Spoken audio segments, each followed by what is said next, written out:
Shalom, salam sejahtera di dalam nama Tuhan Yesus Kristus.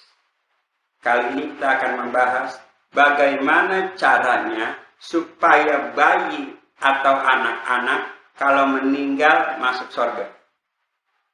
Dulu saya sering bertanya, Tuhan Yesus, bayi atau anak-anak kalau meninggal masuk surga apa masuk neraka Tuhan? Sebab bayi dan anak-anak kan punya dosa keturunan. Dan mereka juga belum bisa menerima Tuhan Yesus sebagai Tuhan dan Juru Selamatnya. Pada suatu hari, Tuhan memberi jawaban.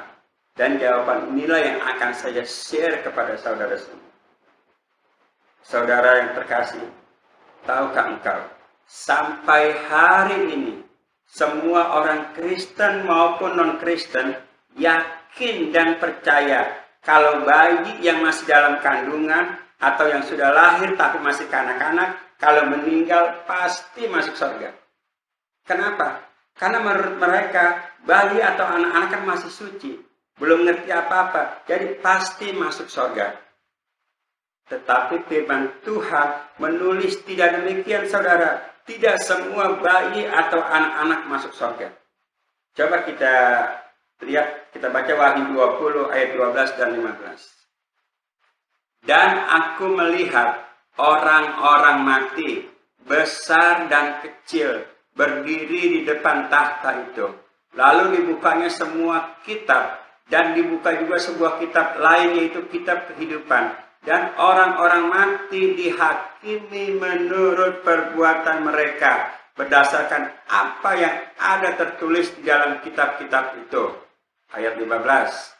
Dan setiap orang yang tidak ditemukan namanya tertulis di dalam kitab kehidupan itu, ia dilemparkan ke dalam lautan api.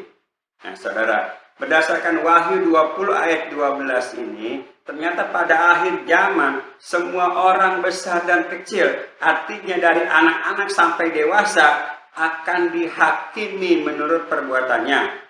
Dan berdasarkan Wahyu 20 ayat 15, orang-orang yang masuk surga adalah mereka yang namanya tertulis di dalam kitab kehidupan dan tidak akan dihakimi.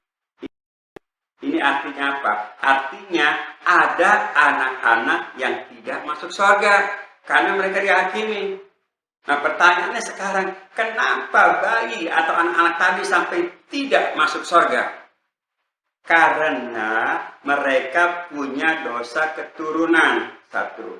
Dan dosa itu tidak akan dapat dihapus kalau tidak percaya dan mengaku Yesus sebagai Tuhan dan Juru Selamat. Jelas, saudara? Di Roma 10 ayat 9-10, di sana dijelaskan dengan sangat jelas, untuk selamat atau masuk surga syaratnya adalah mengaku Yesus sebagai Tuhan dan percaya Yesus sebagai Juru Selamat. Nah, sekarang bagaimana dengan bayi yang belum lahir masih dalam kandungan, atau bayi yang sudah lahir tapi masih kanak-kanak?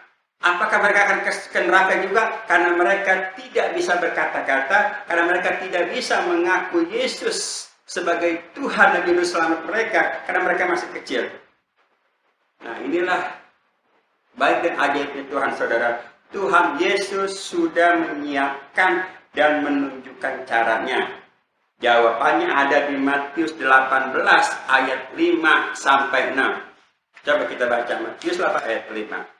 Dan barang siapa menyambut seorang anak seperti ini di dalam namaku, ia menyambut aku. Jadi barang siapa menyambut seorang di dalam nama Tuhan Yesus, ia menyambut Tuhan Yesus atau menerima Tuhan Yesus. Ayat 6. Tetapi barang siapa menyesatkan salah satu dari anak-anak kecil ini yang percaya kepadaku, lebih baik baginya jika sebuah batu kilangan diikatkan pada lehernya, lalu dia ditenggelamkan ke dalam laut. Mari kita perhatikan ayat ini ya, baik-baik, coba ya. Ayat 5, misalnya dikatakan dengan jelas, barang siapa menyambut seorang anak di dalam namaku, ia menyambut aku. Nah, pertanyaannya, saudara ya, kapan pertama kali seorang anak disambut oleh keluarganya? Kapan? Ketika ibunya hamil. Benar, saudara ya? Jadi ketika ibunya hamil, dia menyambut, oh hamil, dia menyambut seorang anak. Nah, lalu ayat 6 dikatakan juga, barang siapa menyesatkan salah satu dari anak kecil ini. Nah, pertanyaannya lagi saudara, kapan anak-anak kecil itu, anak yang masih dalam kandungan itu percaya kepada Tuhan Yesus? Jawabnya ada di ayat 5. Melalui orang tuanya, ketika orang tuanya menyambut anak itu di dalam nama Tuhan Yesus. Jadi sekarang jelas saudara, bayi dan anak-anak dapat percaya kepada Tuhan Yesus melalui iman orang tuanya. Sekarang bagaimana cara kita mempraktekannya dalam kehidupan sehari-hari? Saya akan menjelaskan caranya secara praktis, langkah demi langkah.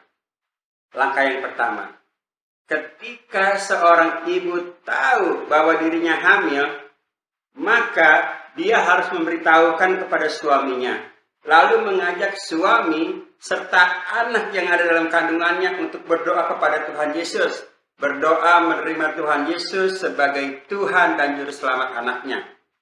Nah, di sini orang tuanya yang berdoa mewakili si anak untuk mengaku dan percaya kepada Tuhan Yesus sebagai Tuhan dan Juru Selamatnya. Dan ketika orang tuanya selesai berdoa mewakili si anak, maka otomatis anak itu sudah menerima Tuhan Yesus sebagai Tuhan dan Juru Selamatnya. Dan kalau meninggal, pasti masuk surga. Itu langkah pertama. Sekarang langkah kedua. Langkah kedua adalah ketika anak itu lahir. Nah, sekarang anak udah lahir, lalu udah punya nama, udah pasti dong. Nah, bawa anak itu ke gereja, minta diadakan upacara penyerahan anak. Nah, sekarang pendetanya yang akan berdoa dan menyerahkan anak itu kepada Tuhan Yesus.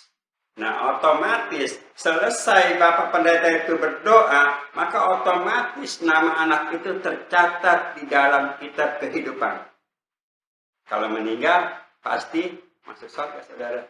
Ya enggak? Itu langkah kedua. Karena langkah yang ketiga. Langkah yang ketiga adalah ketika anak itu sudah cukup umur, menurut Alkitab, kira-kira berusia 12 tahun atau lebih. Sekarang ajak anak itu berdoa untuk menerima Tuhan Yesus sebagai Tuhan dan Juru Selamatnya melalui mulutnya sendiri. Jadi sekarang biarin anak itu berdoa dengan mulutnya sendiri. Dengan mulutnya dia mengaku bahwa Yesus adalah Tuhan dan Juru Selamatnya. Nah, sekarang tugas saudara sudah selesai. Jadi anak itu betul-betul tercatat dalam buku kehidupan. Lengkap, dia sudah mengucapkan dengan mulutnya sendiri. Jadi kalau kita mempraktekkan langkah 1, 2, dan 3 ini, apabila karena satu dan lain hal tiba-tiba anak kita meninggal, maka 100% dijamin masuk surga sesuai dengan firman Tuhan. Tetapi kalau orang tuanya tidak beriman kepada Tuhan Yesus, maka apa yang ditulis di dalam kitab Wahyu 20 ayat 12 akan terjadi pada anak itu, yaitu akan dihakimi dan dibuang ke dalam neraka. Nah, saudara, saya sudah jelaskan, itulah caranya bagaimana supaya bayi atau anak-anak kalau meninggal masuk surga. Saya sudah jelaskan berdasarkan firman Tuhan.